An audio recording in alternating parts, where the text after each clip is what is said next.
Bismillahirrahmanirrahim. Wa ma arsalnaka illa kaffatan lin-nasi basyiran wa nadhira walakinna aktharan nasi la ya'lamun. Wa yaquluna mata hadzal wa'du in kuntum shadiqin. Sadaqallahul azim. Wa ma arsalnaka illa kaffatan linnasi, dan tiadalah kami mengutusmu wahai Muhammad melainkan untuk umat manusia seluruhnya, basyiran wa nadhira, sebagai rasul pembawa berita gembira kepada orang yang beriman, wa nadhira, dan pemberi berita amaran kepada orang yang ingkar. Walakinna aktsaran nasi la ya'lamun, akan tetapi kebanyakan manusia tidak mengetahui hakikat itu. Wa yaquluna mata hadzal wa'du in kuntum shadiqin, dan mereka yang ingkar akan hakikat itu bertanya, bilakah berlakunya azab yang telah dijanjikan itu jika betul kamu orang yang benar. Ayat ini menegaskan bahawa perutusan Nabi Muhammad adalah perutusan seluruh alam, yang kita sebutnya Rabbul Alamin, Rasulu Rabbil Alamin, Rasul utusan sekalian alam. Islam tidak pernah menyatakan bahawa Nabi diutus kepada orang Arab sahaja. Tidak pernah menyatakan bahawa Al-Quran hanya untuk orang Quraisy sahaja. Malah sejak hari pertama lagi Nabi SAW menyampaikan perutusannya kepada kaum Quraisy, kaum kerabatnya yang terdekat, dan kepada seluruh manusia, supaya mereka menuju kepada satu matlamat, iaitulah ikhlas beribadat kepada Allah, beribadat kepada Allah, dan meminta mereka supaya keluar daripada memperhambakan diri kepada manusia, kepada memperhambakan diri kepada pencipta manusia, Rabbul Ibad, keluar daripada hamba manusia kepada hamba Allah Subhanahu wa taala. Inilah dia ayat maksud apa disebutkan di dalam ayat ini, wa ma arsalnaka illa kaffatan linnasi. Kami tidak utusmu wahai Muhammad kecuali untuk seluruh manusia, basyiran wa nadhira. Agama Islam bukan hanya mengiklan pembebasan umat Arab, tetapi perutusan ini perutusan untuk seluruh manusia, tanpa mengira bangsa, tanpa mengira negeri, tanpa mengira benua, tanpa mengira keturunan. Ini perutusan Islam. Perutusan ini tapaknya ialah bumi. Perutusan ini di mana pun ada bumi, di sana Islam. Perutusan ini adalah perutusan Allah Subhanahu wa taala, bukan untuk orang Arab, tetapi kepada semua orang yang menganut Islam. Malah bukan untuk orang yang menganut Islam saja, tapi seluruh manusia. Pembebasan seluruh manusia. Oleh yang demikian, tiada siapa yang boleh mengaku bahawa Islam hanya untuk orang Islam, bukan untuk kaum bukan Islam. Tidak.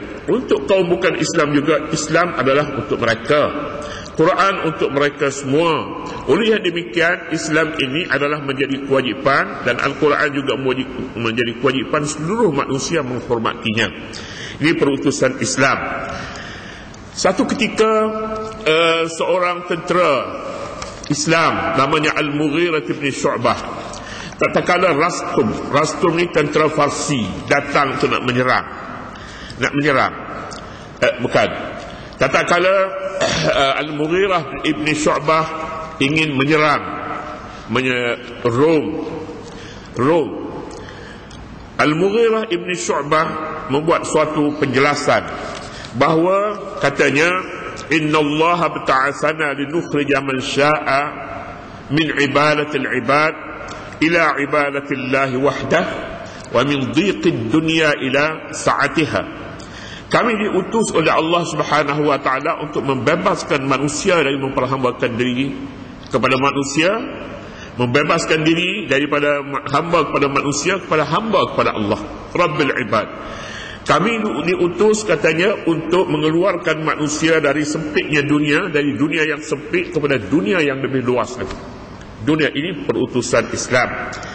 Oleh yang demikian, ini adalah satu hakikat yang dinyatakan oleh Al-Quranul Karim. Beberapa kali dalam Al-Quran, berpuluh kali dalam Al-Quran disebutnya Al-Alamin. Alhamdulillahi Rabbil Alamin, Tuhan seluruh alam. Tidak ada alam yang boleh keluar daripada Allah Subhanahu wa taala, daripada Tuhan yang menciptakan alam itu sendiri. Wa ma arsalnaka illa rahmatan lil alamin. Kami tidak utuskanmu wahai Muhammad kecuali untuk seluruh manusia. Wa ma tas'aluhum alaihi min ajrin in huwa illa zikrun lil alamin. Muhammad, kamu tidak meminta, kamu tidak seharusnya meminta, dan kami tidak meminta apa-apa pun. Nabi tidak meminta apa-apa pun dari manusia, hanyalah memberi peringatan kepada seluruh alam. Ayat yang kita baca ini, wa ma arsalnaka illa kaffatan linnasi basyiran wa nadhira, adalah untuk memperkukuhkan hakikat yang disebutkan itu, yaitu perutusan ini perutusan dunia, perutusan seluruh alam. Dalam dunia hari ini satu pencerobohan, satu penjajahan dalam bentuk baru disebutnya al-aulamah. Aulamah ini global, antarabangsa lah kira-kiranya.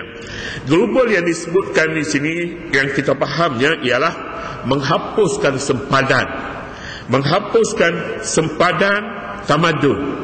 Tiada lagi tamadun Islam, tamadun Farsi, tamadun berbagai tamadun tak ada, tapi satu saja tamadun iaitulah tamadun barat dalam semua aspek. Tapi tamadun yang disebut global ini tidak ada Islam padanya, tetapi lebih menumpu kepada perniagaan yang pada akhirnya orang kaya merampas hak-hak orang miskin. Kita sebutnya macam itulah, lebih mudahnya yang saya fahamlah.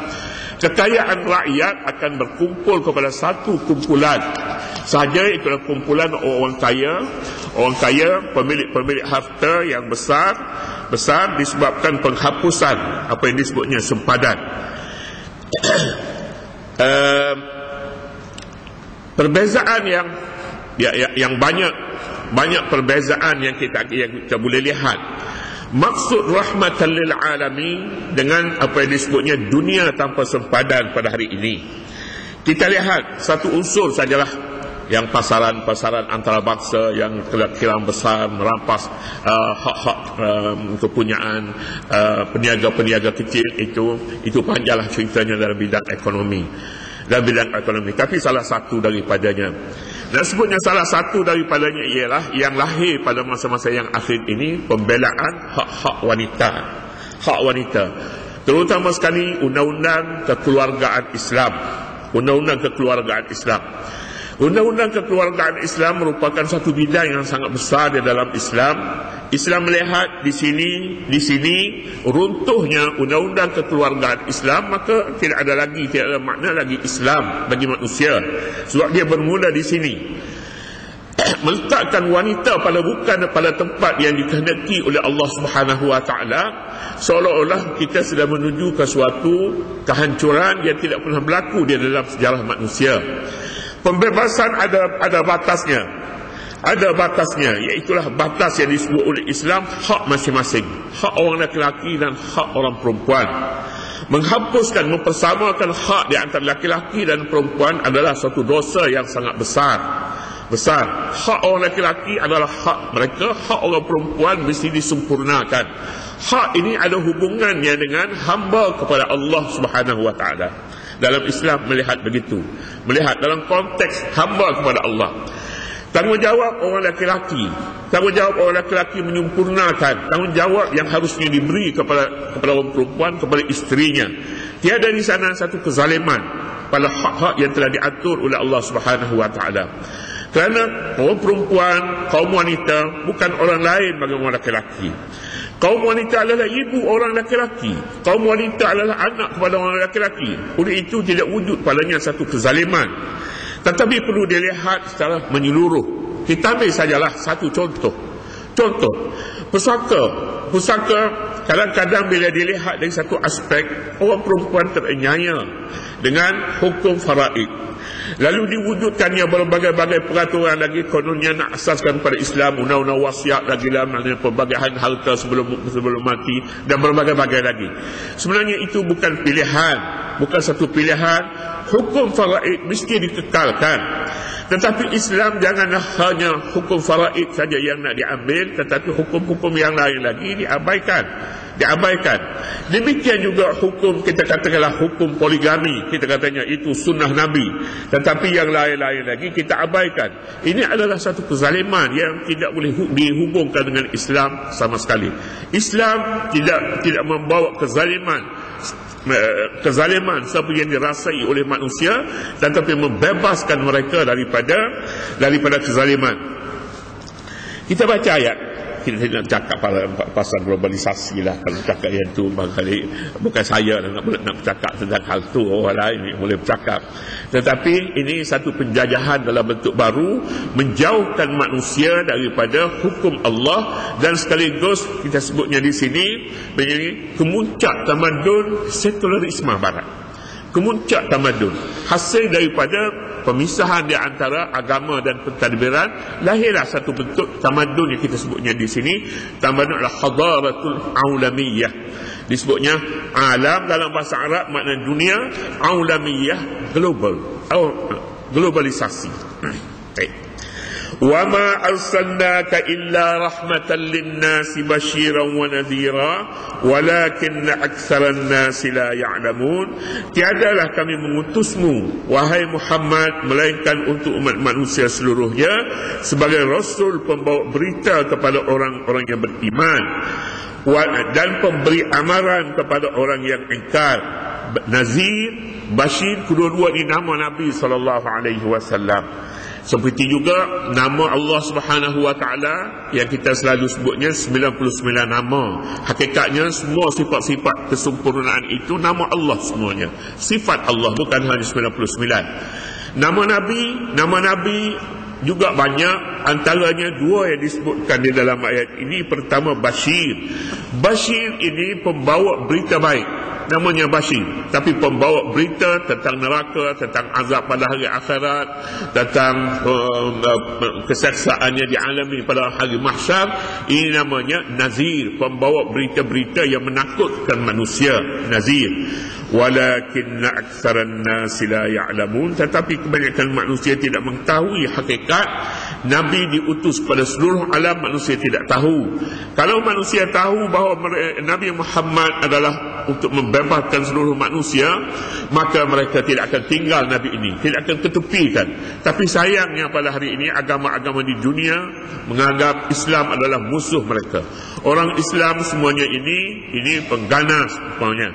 Sayangnya mereka ini jika mereka menerima ajaran Islam, maka Islam menawarkan kepada mereka sejak awal lagi pembebasan daripada memperhambakan diri kepada manusia, kepada memperhambakan diri kepada Allah Subhanahu wa ta'ala. ولكن أكثر الناس لا يعلمون ويقولون متى هذا الوعد إن كنتم صادقين. Kaum kafir apabila mendengar perutusan Nabi ini, apa reaksi pertama sekali? Mereka mendakwa bahawa kiamat tidak ada. Kita hidup ini hanya untuk dunia, apabila mati maka tiada lagi, kembali semula, tidak ada. Ini yang pertama sekali ditolak oleh kaum musyrikin Makkah. Dan untuk menanamkan akidah ini dan akidah Islam seluruhnya, Nabi mengambil masa 13 tahun untuk menanamkan akidah kepercayaan kepada adanya hari bangkit, adanya kebangkitan semula, dan adanya hari akhirat yang manusia nanti akan dibahagikan kepada penghuni syurga dan penghuni neraka. 13 tahun. Selepas daripada 13 tahun Nabi berjaya menanamkan akidah ini, kemudian 10 tahun pula kemudiannya Nabi SAW berhijrah ke Madinah dan mengasaskan sebuah negara meskipun kecil tetapi lengkap.